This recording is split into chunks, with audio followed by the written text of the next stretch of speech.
Explainer 24XM presenting A man who was stuck in a tunnel for 23 days. कहानी की शुरुआत ली नाम के कार डीलर से होती है। वो एक टनल से होते हुए अपने घर की ओर जा रहा था, लेकिन थोड़ी ही देर बाद टनल से अजीब आवाजें आने लगी।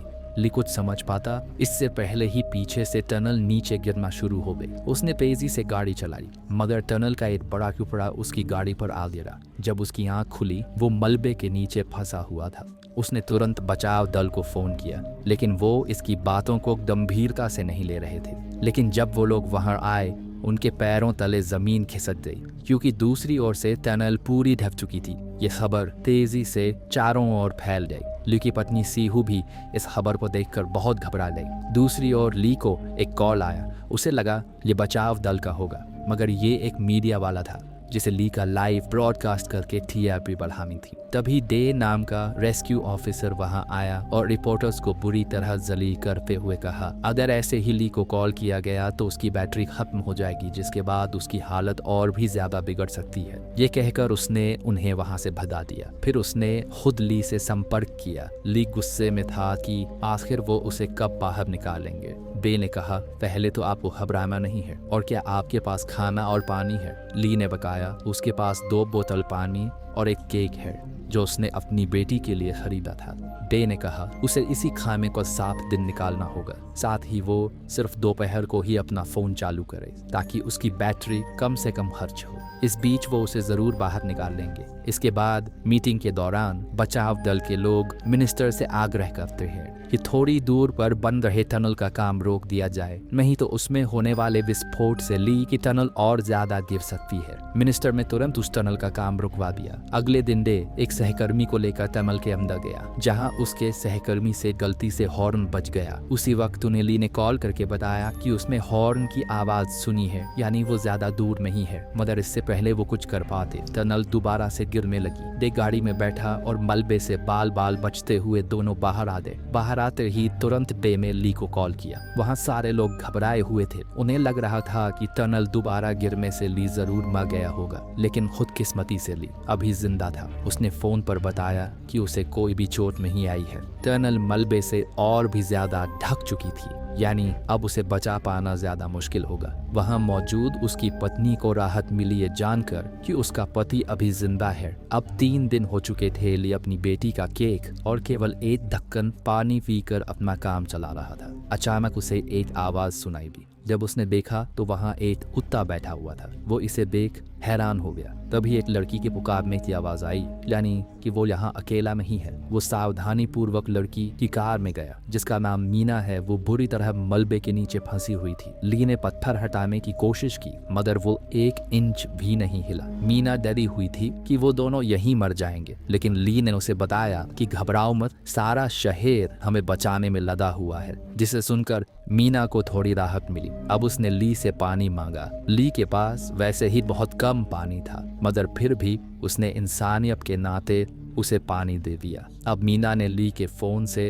अपनी माँ को फोन लगाया। उसने उन्हें सारी बात बताई और फिर रोते हुए कहा कि मुझे तुम्हारी बहुत याद आ रही है माँ। फोन कटने के बाद ली अपनी कार में जाके सो गया, मगर सोकर उठते ही वो गुस्से से पागल हो गया, क्योंकि मीना के कुत्ते ने उसका केक खा लिया था। लेकिन वो अब कुछ नहीं कर सकता। मीना की हालत बिगड़ रही थी। अब वो उस पत्थर को बर्दाश्त नहीं कर सकती। उसने ली से थोड़ा और पानी मांगा। जब ली कार से पानी लेकर वापस आया, मीना अपना दम तोड़ चुकी थी। ली का दिल मानो ये देखकर फट ही जाएगा। उसने पूरी जान से पत्थर को थोड़ा हटाया और देखा कि एक सरिया इसके पेट में घुसा हुआ इसकी था। वो ये देख रोने लगा कि आखिर उसने इतने दिन इसे कैसे झेला होगा। अब उसे भी जीने की कोई उम्मीद नहीं दिख रही थी। उसने डे को फोन किया और बताया उसके पास ना खाना है ना पानी, उन्हें और कितना समय लगेगा। डे उसे आश्वासन देता है कि बहुत जल्द तुम बाहर आ जाओगे, मगर तब तक तुम्हें खुद का यूरिन पीना होगा ताकि तुम जिंदा रह सको, फिर हम देखते हैं। ड्रिलिंग का काम तेजी से चल रहा है। वो ऊपर से ली की बताई जगह पे खोद रहे थे, साथ ही टनल के एंट्रेंस से भी खुदाई चल रही थी। इसी तरह पूरे 23 दिन बीत जाते हैं। बर्फ गिरने से काम और मुश्किल हो गया था। इसी दौरान टनल में काम कर रहे आदमी की ब्लेड लगने से मौत हो जाती है। इस खबर से लोग बोलने लगते हैं कि ऐसा ही रहा तो एक आदमी के चक्कर में हमें कई लोगों की जान गंवानी होगी। मगर अच्छी बात यह थी कि ड्रिल का काम पूरा हो चुका था। सब लोग खुश थे कि अब ली को बचा लिया जाएगा। मगर जब ली से बात की गई तो उसने बताया उसे ड्रिल की आवाज़ नहीं आ रही है। तब उन्हें पता लगा कि उन लोगों ने गलत जगह ड्रिल कर दिया है। इतने दिनों की उनकी मेहनत बर्बाद हो चुकी थी। ये जानकर ली पागलों की तरह चिल्लाने लगा। उसके अंदर अब जीने की इच्छा खत्म हो गई थी। लेकिन उसकी पत्नी सीहू उससे बात करके हौसला देती है कि प्लीज़ थोड़ा सा हिम्मत रखो, हम जल्द ही तुम्हें निकाल लेंगे। इतना कहते ही ली की बैटरी खत्म हो गई और फ़ोन बंद हो गया। ये देखकर सीहू का दिल टूट जाता है। अब काफ़ी दिन हो चुके थे। फ़ोन बंद होने के बाद किसी को यकीन नहीं था कि ली अभी जिंदा होगा। तभी किनारे के खेमे में एक औरत आकर सीहू को गालियां देने लगती है। ये उसी कर्मचारी की माँ थी जो टनल में मर गया था। उसने कहा, ली को बचाने में मेरा बेटा मारा गया।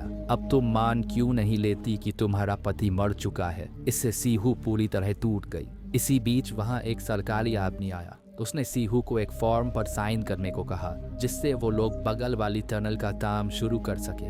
ली के जिंदा होने का कोई सबूत नहीं था, लेकिन अगर वो जिंदा हुआ तो टनल में विस्फोट होने से उसकी टनल पूरी ढह जाएगी और वो मारा जाएगा। सीहू नहीं चाहती कि कोई और अपनी जान गंवाए, इसलिए उसने साइन कर दिया। फिर वो एक रेडियो स्टेशन गई। उसे लगा ली जिंदा होगा तो रेडियो में उसे ज़रूर सुन लेगा। उसने बोला कि ली, तुम्हें अब कोई नहीं बचाने वाला।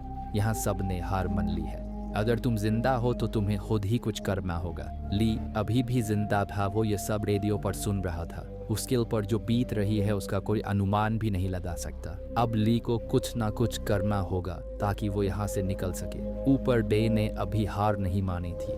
वो ड्रिल की जगह से टनल के अंदर गया। उसके हाथ में एक खास तरह का माइक था जिससे अगर ली की आवाज़ की फ्रीक्वेंसी उसे मिली तो उसे पता चल जाएगा कि ली अभी जिंदा है और वो उसे बचाने के लिए पूरी जान लगा देगा। मगर दूसरी टनल में ब्लास्ट करने का समय हो चुका था, इसीलिए बे को ऊपर खींच लिया गया। मगर इस बीच उसका माइक नीचे ही गिर गया। ली ब्लास्ट से डरकर जोर जोर से हॉर्न बजाने लगा जिसकी फ्रीक्वेंसी माइक तक पहुंच गई।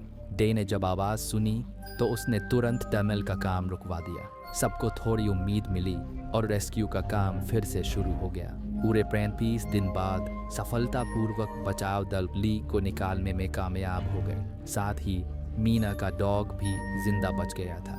बाहर देश भर के रिपोर्टर ली की एक तस्वीर के लिए पागल हो रहे थे। सीहू के आंसू थमने का नाम ही नहीं ले रहे थे। उसका पति आखिरकार जिंदा बाहर आ चुका था। फिर उसे हॉस्पिटल ले जाया गया और उसकी जान बच गई। कुछ समय बाद वो अपनी पत्नी के साथ एक टनल के बीच से जा रहा था। वो बहुत घबरा गया, मगर इस बार वो दोनों हंसते गाते टनल से बाहर आ गए। इसी के साथ फिल्म यहीं खत्म हो जाती है।